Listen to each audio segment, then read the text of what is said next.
Imaginez la scène. Dans une salle sobrement décorée, quelque part à Ouagadougou, des négociateurs échangent des regards lourds de sens. À des milliers de kilomètres de là, sur les marchés d'Europe ou d'Amérique, le prix du carburant fluctue.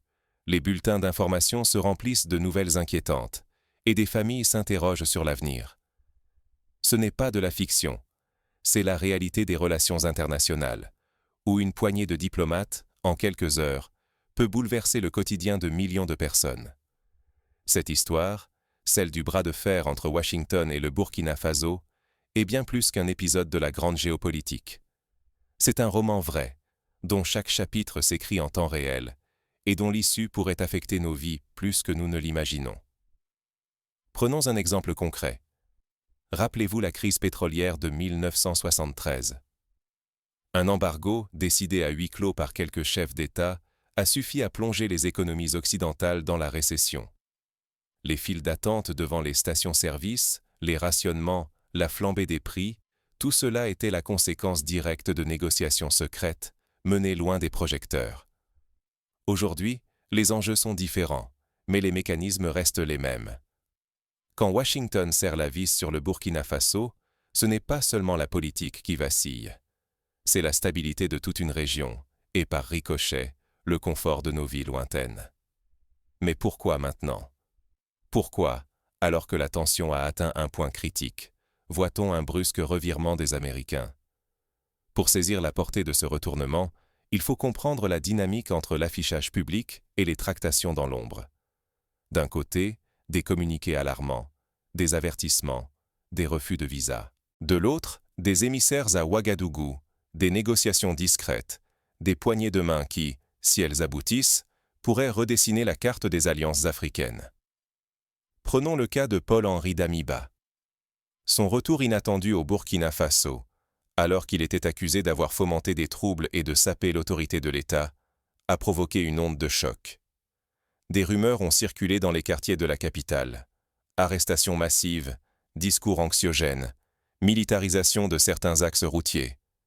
Pour la population, c'était le signe que le pays était sur le fil du rasoir, à deux doigts d'une crise majeure. Pendant ce temps, dans les ambassades, les téléphones chauffaient, les réunions se multipliaient.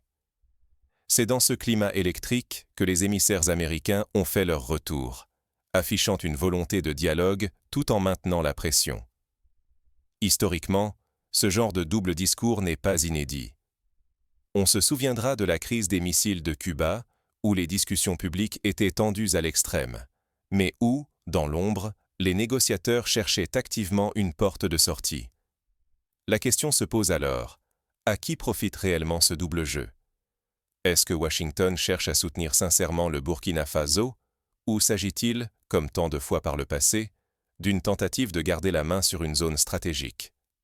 Pour répondre, il faut analyser l'évolution des rapports de force. Depuis plusieurs décennies, le Sahel est devenu un terrain de compétition entre puissances. À chaque reconfiguration, ce sont les populations locales qui perdent le prix fort. Hausse des prix, raréfaction des denrées, insécurité grandissante. Un exemple frappant.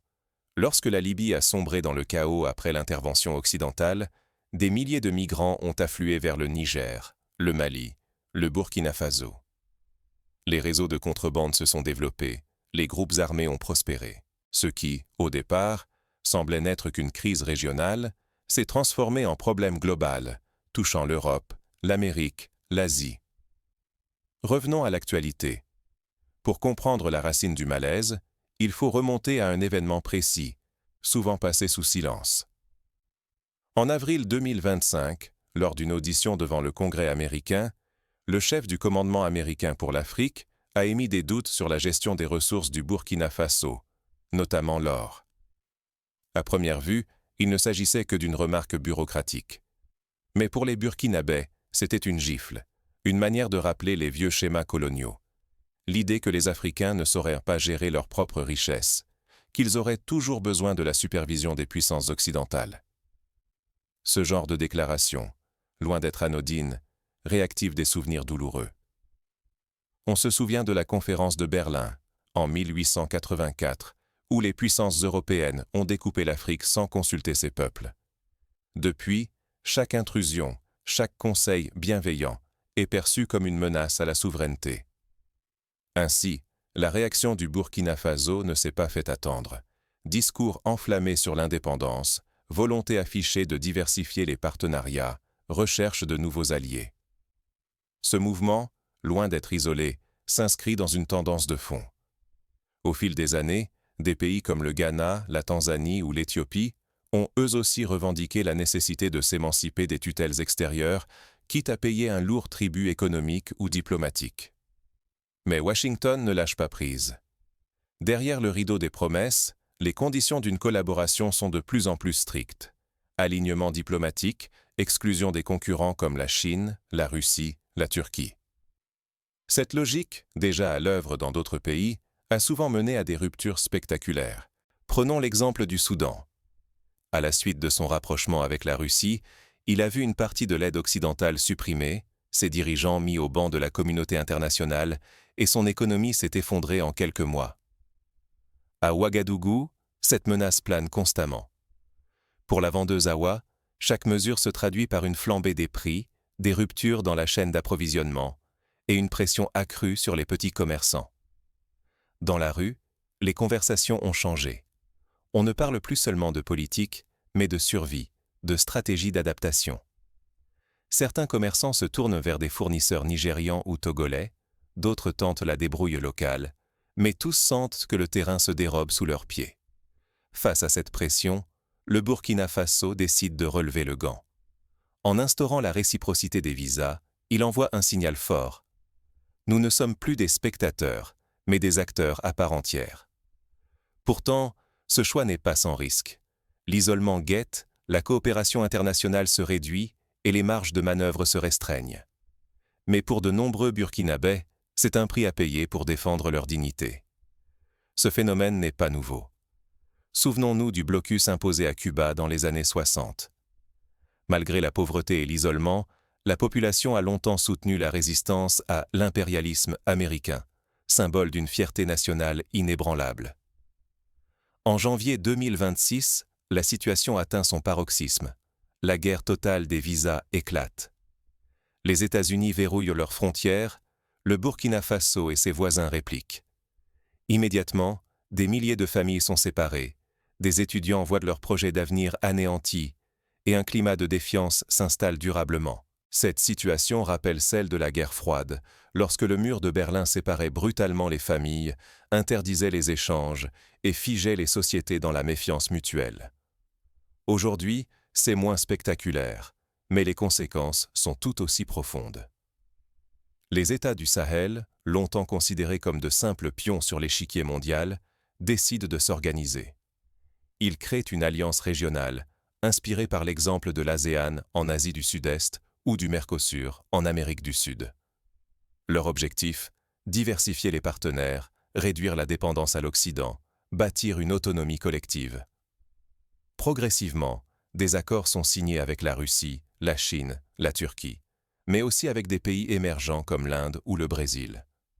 La Russie, fidèle à sa stratégie de non-ingérence, propose du matériel militaire, une assistance technique, et ferme les yeux sur les questions de gouvernance. La Chine, quant à elle, investit massivement dans les infrastructures, construit des routes, des barrages, des hôpitaux, et accorde des prêts à taux préférentiels, sans exiger de réformes politiques. Ce modèle chinois séduit de plus en plus de dirigeants africains, lassés des conditionnalités occidentales. Pour Washington, le risque est immense. Perdre l'accès aux ressources stratégiques du Sahel, or, uranium, coton, terres rares, c'est affaiblir sa position sur la scène mondiale. Lors de la crise du cobalt en République démocratique du Congo, on a vu comment la mainmise chinoise sur les mines a bouleversé la chaîne mondiale de production des batteries. Si demain, le Burkina Faso et ses alliés verrouillent l'accès à leurs ressources, les conséquences pourraient être tout aussi dramatiques. Hausse des prix, tensions sur les marchés, ralentissement de l'innovation technologique en Occident. Mais le choc ne s'arrête pas là. Chaque crise régionale a des répercussions globales. Lors de la crise des subprimes en 2008, une décision prise par quelques banquiers à New York a plongé des millions de personnes dans la précarité, de Détroit à Athènes, de Buenos Aires à Ouagadougou. Aujourd'hui, un retournement au Sahel pourrait, par effet domino, perturber les marchés mondiaux, faire grimper les prix à la pompe, renchérir les produits importés et précipiter des pays entiers dans l'incertitude. Mais qui, au final, paie la note? Derrière chaque décision prise dans les bureaux feutrés des capitales, ce sont des visages anonymes qui subissent les conséquences. À Ouagadougou, Mariam, infirmière, voit chaque jour des patients incapables de payer leurs médicaments, car les prix ont doublé. À New York, John, chauffeur de taxi, peste contre la hausse du carburant, sans savoir que sa facture s'explique en partie par une crise lointaine au Sahel. Ces histoires, ce sont celles de millions de personnes, unies par une chaîne invisible qui relie le local au global. La souveraineté, dans ce contexte, n'est plus un slogan creux. C'est une bataille quotidienne, où chaque décision compte. Refuser les injonctions extérieures, c'est affirmer sa dignité, mais c'est aussi s'exposer à des représailles discrètes, retard dans le versement de l'aide, suspension des programmes éducatifs, mise au ban des institutions internationales. Ce fut le cas pour la Grèce lors de la crise de la dette, ou pour l'Iran, soumis à un embargo sévère après avoir défié l'ordre établi. Face à cette dynamique, les puissances occidentales doivent revoir leur copie. Les doubles discours ne passent plus. Les populations, informées en temps réel par les réseaux sociaux, ne se contentent plus de promesses creuses. Elles exigent de la transparence, de la cohérence, du respect. Seule une relation sincère, fondée sur l'égalité et la confiance, peut permettre d'éviter l'escalade.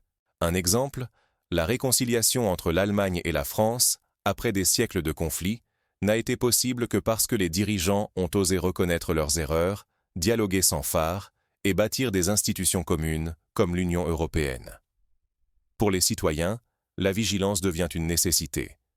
Les signaux faibles, un changement de loi, une visite diplomatique imprévue, une annonce discrète de réduction d'aide, sont autant d'indices qui permettent d'anticiper les tempêtes à venir. Ainsi, lorsque la Banque centrale du Nigeria a annoncé, en 2016, une dévaluation du Naira, seuls les plus attentifs ont compris que l'inflation allait exploser. Quelques semaines plus tard, les prix avaient doublé et les plus pauvres ont été les premiers touchés. Chaque décision politique, même prise à des milliers de kilomètres, finit par avoir un impact concret. Qu'on soit entrepreneur à Paris, étudiant à Bamako ou simple citoyen à Ouagadougou, la facture arrive toujours, parfois sans prévenir. Ignorer ces dynamiques, c'est accepter d'être pris au dépourvu, de subir l'histoire sans la comprendre. Pourtant, il existe des moyens d'agir. S'informer, questionner les discours officiels, débattre des enjeux, exiger des comptes, autant de gestes qui permettent de reprendre une part de pouvoir. Dans l'histoire, ce sont souvent les mobilisations citoyennes qui ont fait bouger les lignes. En 1489, les habitants de Florence ont chassé les Médicis par la mobilisation populaire. En 2011, la révolution tunisienne a été déclenchée par la colère d'un jeune vendeur ambulant, Mohamed Bouazizi, exaspéré par l'injustice et la corruption. Mais concrètement, comment ces tensions internationales se traduisent-elles dans la vie quotidienne des Burkinabés? Prenons le cas de la filière coton, pilier de l'économie locale. Après le durcissement des relations avec les États-Unis, plusieurs entreprises américaines ont suspendu leurs achats. Résultat, des tonnes de coton s'entassent dans les entrepôts, les prix chutent, les revenus des producteurs s'effondrent. Même scénario pour l'or. La fermeture des circuits d'exportation traditionnels oblige les exploitants à se tourner vers des partenaires asiatiques, avec des conditions moins avantageuses. Cela rappelle la crise du cacao en Côte d'Ivoire, lorsque le boycott européen a provoqué la ruine de milliers de familles. À l'inverse, certains secteurs tirent leur épingle du jeu. Les marchés locaux, délaissés par les importateurs occidentaux, voient émerger de nouveaux entrepreneurs qui misent sur la transformation locale des produits. Des coopératives se créent, des circuits courts se développent et une forme de résilience s'installe. C'est ce qu'on a appelé, après la crise financière de 2008, l'économie de la débrouille, où l'innovation naît de la contrainte. Mais cette adaptation a ses limites. Sans accès aux marchés mondiaux, sans investissement étranger, la croissance ralentit, le chômage augmente et la jeunesse s'impatiente. C'est alors que le risque sécuritaire s'accroît. Groupes armés, trafic, radicalisation. En Centrafrique, la marginalisation économique a favorisé l'émergence de milices incontrôlables, menaçant la stabilité du pays et de la région. Pour éviter ce scénario, plusieurs pistes existent. D'abord, renforcer l'intégration régionale, comme l'ont fait les pays d'Asie du Sud-Est avec l'ASEAN. Ensuite, investir massivement dans l'éducation et la formation, pour préparer la jeunesse aux défis de demain. Enfin, privilégier des partenariats équilibrés, fondés sur le respect mutuel et l'intérêt commun, plutôt que sur la dépendance ou la domination. En parallèle, la société civile doit jouer un rôle moteur. Les médias indépendants, les ONG, les collectifs citoyens sont autant de contre-pouvoirs indispensables pour surveiller les excès, dénoncer les abus et proposer des solutions. Au Bénin, la mobilisation contre la corruption a permis d'assainir les finances publiques et d'attirer de nouveaux investisseurs. En Afrique du Sud, la lutte contre l'apartheid n'a abouti que grâce à l'engagement inlassable de millions de citoyens, refusant la fatalité. À l'échelle individuelle, chacun peut agir. S'informer, partager l'information, soutenir les initiatives locales, participer au débat public. Autant de leviers pour peser sur le cours des choses. Comme le disait Nelson Mandela, l'éducation est l'arme la plus puissante pour changer le monde. La prochaine décision diplomatique ne se prendra pas sous vos yeux. Mais son onde de choc traversera votre quotidien. Hausse des prix, insécurité, incertitude sur l'avenir. Refuser de s'y intéresser, c'est laisser d'autres choisir à votre place.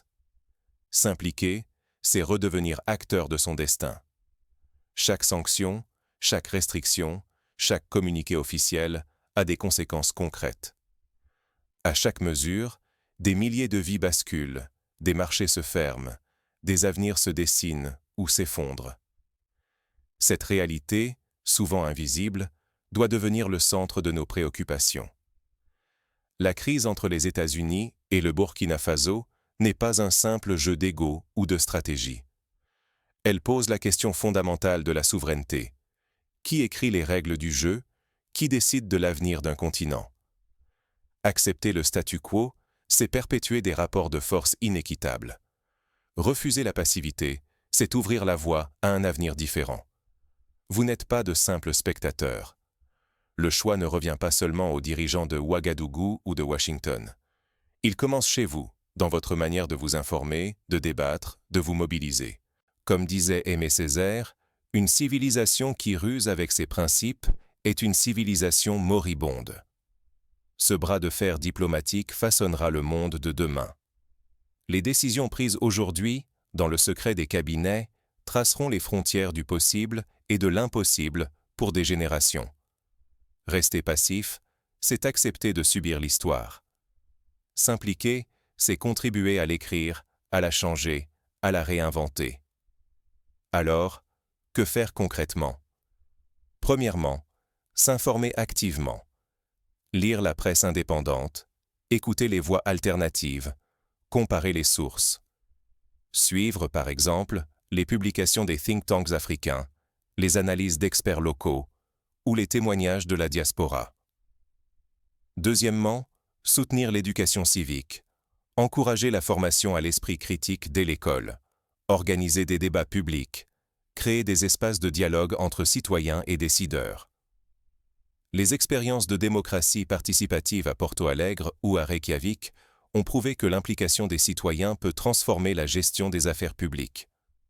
Troisièmement, exiger des comptes aux responsables politiques, interpeller les élus, demander des explications sur les choix diplomatiques, organiser des pétitions, participer aux consultations publiques.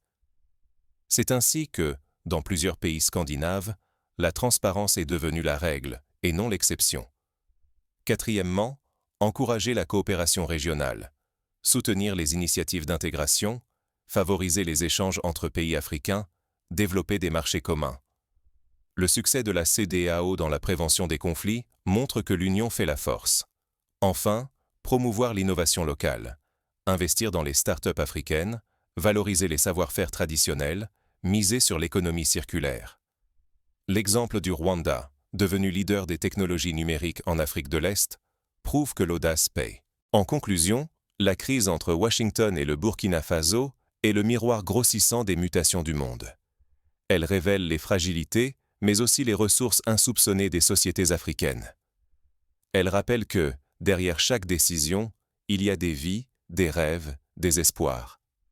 Le destin du Burkina Faso, et plus largement de l'Afrique de l'Ouest, ne se joue pas seulement dans les chancelleries étrangères, mais dans la capacité de chacun à refuser l'indifférence, à s'informer, à agir, à défendre la justice et la dignité.